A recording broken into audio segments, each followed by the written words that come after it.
مدرسة البيان. بالنسبة حق القاعدة العسكرية يقال إن الضرب اللي على العراق يطلق من القاعدة العسكرية الموجودة في قطر. هاي يعني اللي احنا نسمعه. وأنا عندي سؤال بالنسبة حق السياسة الأمريكية اللي تطبق على العراق. يعني من ناحية السياسة الأمريكية إن يحاولون إنهم يكونون ديمقراطيين مع العراق أو يطبقون الديمقراطية، ومن ناحية ثانية نشوف احنا القتل ونشوف التعذيب في السجون ونشوف إن شلون الناس قاعدين، يعني شلون الناس عايشين هناك. فيعني نشوف إن في تناقض في السياسة الأمريكية. أنا بس حابة أعرف وجهة نظركم. وأنا اسمح لي يعني عندي سؤال عن العلاقة القطرية الإسرائيلية التجارية.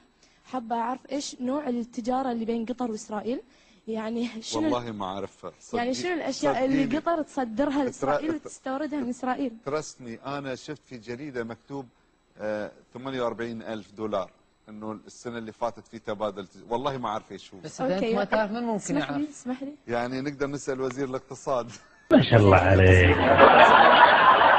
الإيرادات اللي تروح حق إسرائيل ما تعتقدون أن إسرائيل يستخدمونها في تصنيع الأسلحة اللي يذبحون فيها الفلسطينيين؟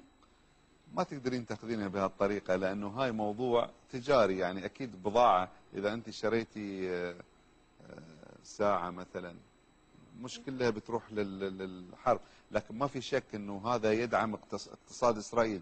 بس اقتصاد إسرائيل مدعوم من قبل أمريكا من سنوات، زائد أنه 48,000 لن تؤثر في الموضوع. هم يبونها حتى يقولون دولة عربية، طبعا في كذا دولة عربية نفس الشيء تعمل، لكن أنت ما تتصورين كم البضائع اللي تروح دول أخرى وتختم بختم دولة أخرى وهي إسرائيلية وتدخل عندنا وعند الدول العربية بمئات الملايين من الدولارات. إذا قطر اقتصاد قطر ما راح يستفيد، شو الفائدة أن يكون بين قطر وإسرائيل تجارة، مع العلم أن إسرائيل محتلة فلسطين من 59 سنة؟ إذا تتذكرين قلت لك في سياسة وفي اقتصاد. أيوة. وهذا يدعم هذا. أنا ما أعتقد أن احنا عملنا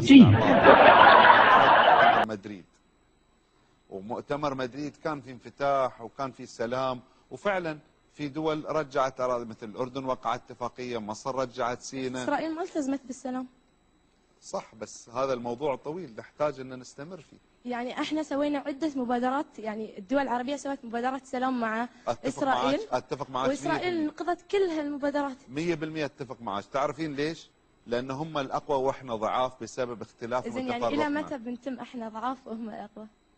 أنا أعتقد يمكن الله يجيب جيل أحسن منا يسوي المهمة. ممتاز. الأمريكان يقولون ديمقراطية، يوميا بعد ما اختلف معاك في تناقض في السياسة الأمريكية في العراق، ما اختلف معاك في هذا الموضوع. والقاعدة؟ إيه القاعدة، احنا إذا تذكرين لما صار هذا الموضوع كان عندنا السات كوم اللي هو القيادة المركزية في قطر. الطيران اللي انطلق على العراق اغلبها انطلق، يعني انا ما ابي اذكر دول، بس كل الدول ساهمت في هذا الموضوع، ما حد ما ساهم. يمكن اقل شيء طلع من قطر او يمكن ما طلع من قطر شيء. لا جيد. بجيك في السؤال. السات كوم عندنا اللي هو القيادة العسكرية كانت موجودة في قطر في السيلية إذا تتذكرون. في دول طبعا خليجية قالت ان احنا لن نسمح للقوات الأجنبية ولن تطلع من عندنا طيارات وطبعا هاي السالفة الاسطوانة متعودين عليها. طلع بعدي.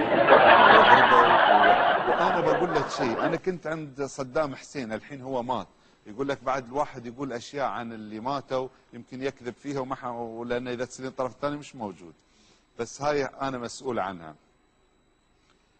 قال لي يا أخي أنا أستغرب أنتوا الحين، أنا أعرف أن الكويت أنا احتليت الكويت وما ألومهم أن يكرهوني، وصح كلامه، وما ألومهم أن ينتقمون مني لأن أنا احتليت بلدهم. لكن يا أخي أنتوا الآن تطلع طيارات من هنا ومن هنا ومن هنا بدون ما بيذكر أسماء، ليش يعني ليش ما نحل الموضوع بيننا وكذا؟ والله أنا يعني هذا صدام حسين اللي هو مات. إذا تتذكرين دول كثيرة قالوا إنه مش سامحين للقواعد الأجنبية أو حد يطلع طيارات تطلع من عندنا، ولكن أأكد لك انه ما في معارضة، الكل ساهم. هل عن قناعة او عدم قناعة هذا موضوع ثاني. انا لما رحت لصدام حسين وسألني قال لي انتم عندكم صحيح يقولون كذا كذا، قلت له نعم عندنا.